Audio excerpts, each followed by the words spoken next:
Hello and welcome, all friends and devotees of yoga and meditation. Today is the 27th of August 2015, Thursday the 27th. We are now on the final chapter, chapter 7 of Buddhism as an Education, the investigations of Grandmaster Ching Kong. Chapter 7 is the key to the greatest treasure.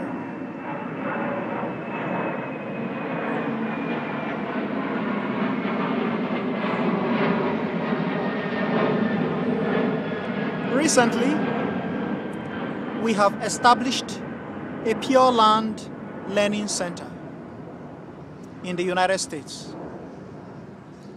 The goal is to introduce the traditional Chinese culture to Westerners and to help them practice Buddhism. Our ancestors invented the most precious and timeless vehicle, a classical Chinese language called Wen Yan Wen, in order to transmit the ancient culture to future generations and us. With this powerful vehicle, we can read the publications of Confucius or Mencius that were written 2,500 years ago.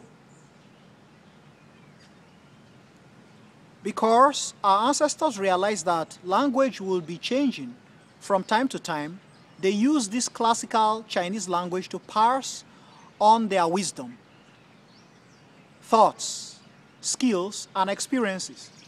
It is not difficult to learn Wen Yan Wen. Mr. Lee, my teacher, has taught us the secret to reading the classical language. Only one only has to recite fluently 50 chapters of ancient Chinese literature in order to write in classical Chinese.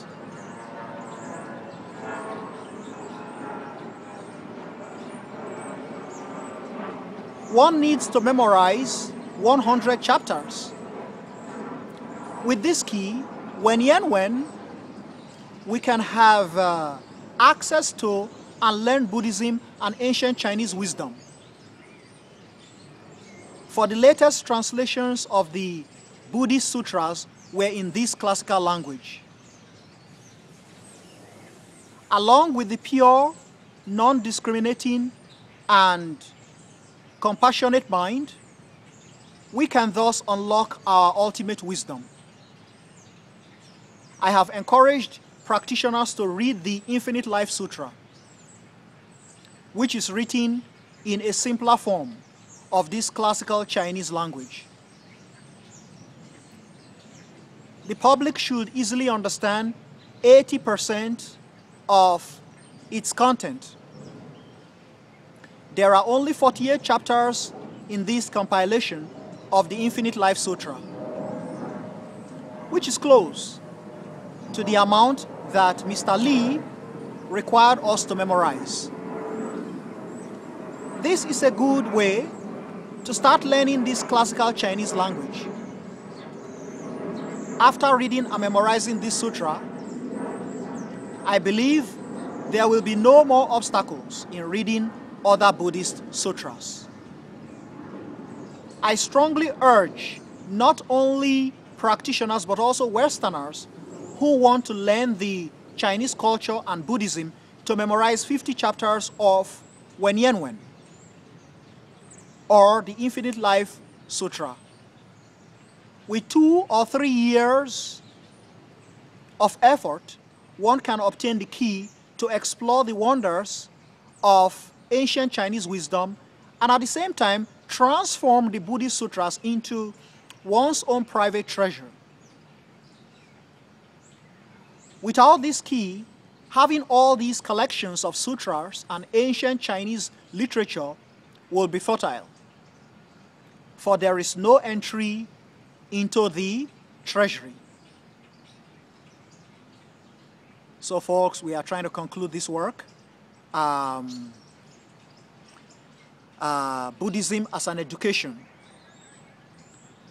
as we always try to say, so I have been teaching. Actually, I've been teaching this for about a week now.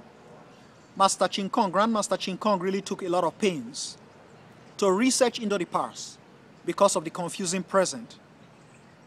A lot of Buddhists, you know, at present just practice, they worship the Buddha, which is, you know, there's nothing wrong with worshiping Buddha, but Buddha was not a god. So a lot of people, some people, mistake the Buddha for a deity and Buddhism as a religion. But from Master Ching Kong's findings, we now understand that the Buddha was a professor, was like a professor. The Buddha was a doctor of knowledge. The Buddha was not worshipped by his immediate followers. You can pay homage to the Buddha, you can pay great reverence to the Buddha, but the Buddha doesn't need anybody's worship. Mind you, if you worship the Buddha, there's nothing wrong with worshiping the Buddha. There are so many Buddhists who worship the Buddha. There is nothing wrong with it, but at the time of the Buddha, if you worship me, is there anything wrong with your worshiping me? That's the question. As I'm talking to you now, that's exactly how the Buddha was talking to his students then, 2,500 years ago. The Buddha was just a teacher precisely as I'm teaching right now. So if you worship me, and you don't see anything wrong in worshiping me, then you can worship the Buddha likewise. So the Buddha doesn't require anybody's worship. It's not necessary. The target of the Buddha, the objective of the Buddha was suffering.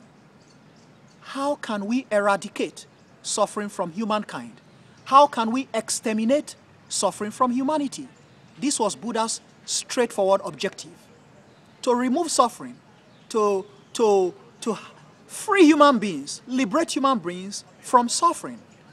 Because human beings continue to suffer and suffer and suffer, and it was a great problem, just like cancer, just like AIDS.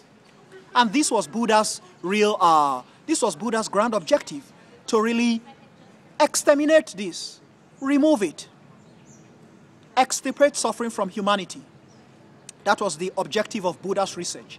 And he got his intelligent folks together, and they started working on it, toiling on it gradually, on how they are going to extirpate suffering from humanity.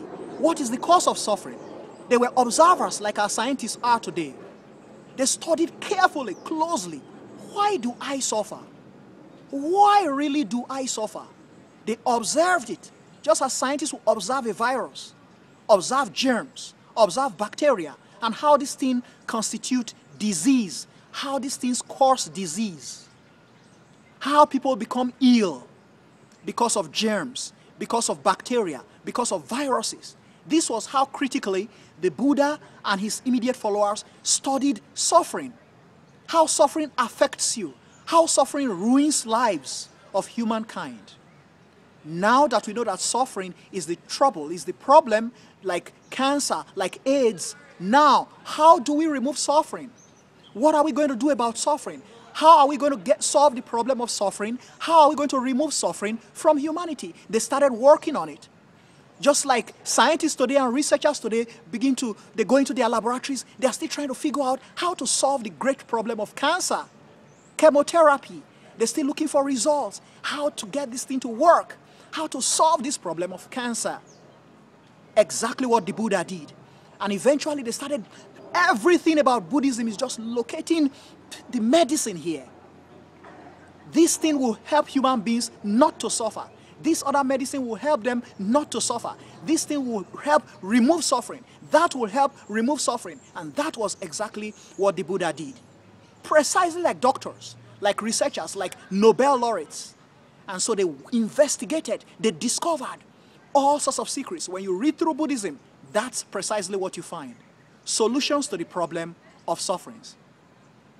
So folks, if you have any comments, any questions, you can send me an email. My email address is c.aburime, c.aburime @hotmail.com, or Color College, color spelled British, COLOUR, @hotmail.com. Thanks folks, and enjoy your Thursday and the rest of your weekend. Namo Amitofo.